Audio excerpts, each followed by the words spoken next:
परमेश्वर के दैनिक वचन। समस्त मनुष्य आत्मज्ञान से रहित प्राणी हैं और वे स्वयं को जानने में असमर्थ हैं।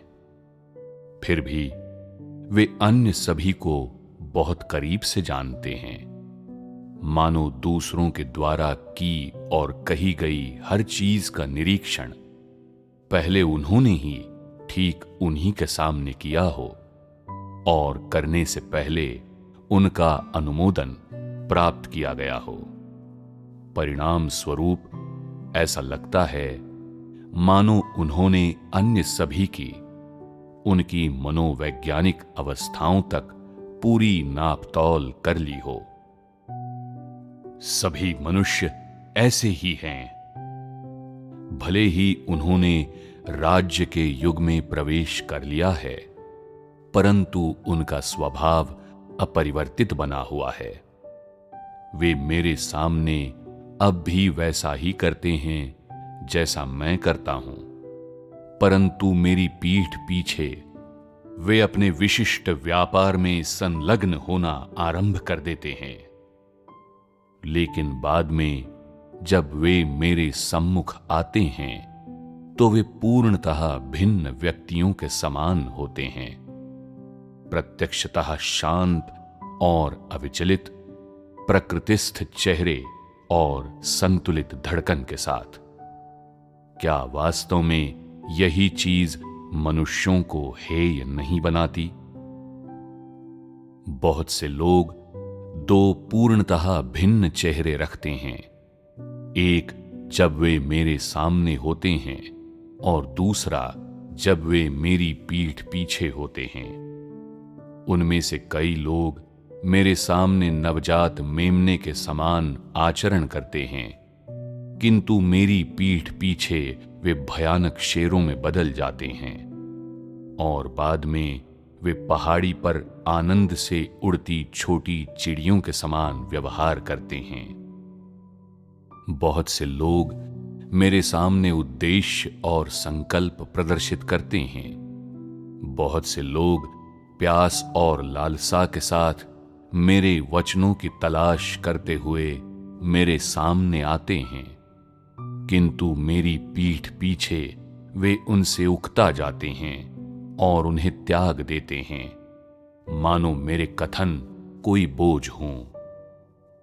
मैंने कई बार अपने शत्रु द्वारा भ्रष्ट की गई मनुष्य जाति को देखकर उससे आशा रखना छोड़ा है। कई बार मैंने उन्हें रो रो कर क्षमा मांगते हुए अपने सामने आता देखकर उनमें आत्मसम्मान के अभाव और उनकी अड़ियल असाध्यता के कारण क्रोधवश उनके कार्यों के प्रति अपनी आंखें बंद कर ली हैं। यहां तक कि उस समय भी जब उनका हृदय सच्चा और अभिप्राय ईमानदार होता है।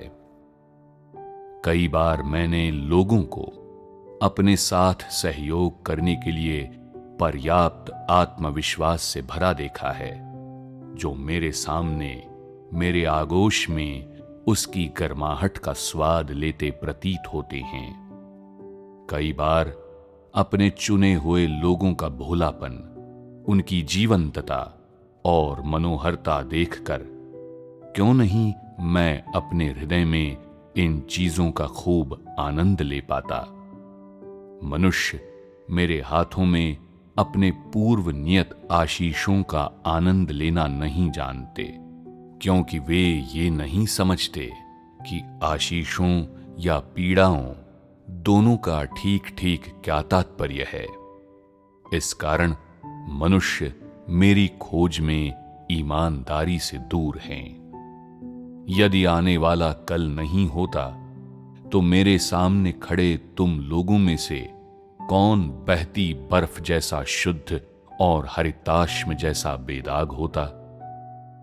क्या ऐसा हो सकता है मेरे प्रति तुम लोगों का प्रेम स्वादिष्ट भोजन या कपड़े के उत्तम दर्जे के सूट या उत्तम परिलब्धियों वाले उच्च पद से बदला जा सकता है? क्या उसे उस प्रेम से बदला जा सकता है जो दूसरे तुम्हारे लिए रखते हैं? क्या वास्तव में परीक्षणों से गुजरना लोगों को मेरे प्रति अपना प्रेम त्यागने के लिए प्रेरित कर देगा?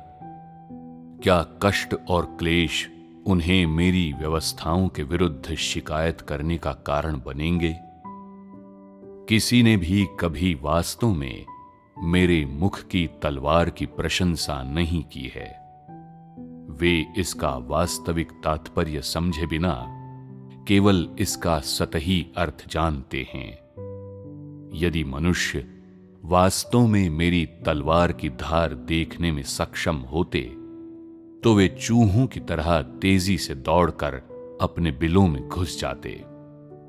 अपनी संवेदनहीनता के कारण मनुष्य मेरे वचनों का वास्तविक अर्थ नहीं जानते और इसलिए उन्हें कोई भनक नहीं है कि मेरे कथन कितने विकट हैं या वे मनुष्य की प्रकृति को कितना उजागर करते हैं और उन वचनों द्वारा उनकी भ्रष्टता का कितना न्याय हुआ है। इस कारण मैं जो कहता हूं उसके बारे में उनके अधपके विचारों के परिणाम स्वरूप अधिकतर लोगों ने एक उदासीन रवैया अपना लिया है।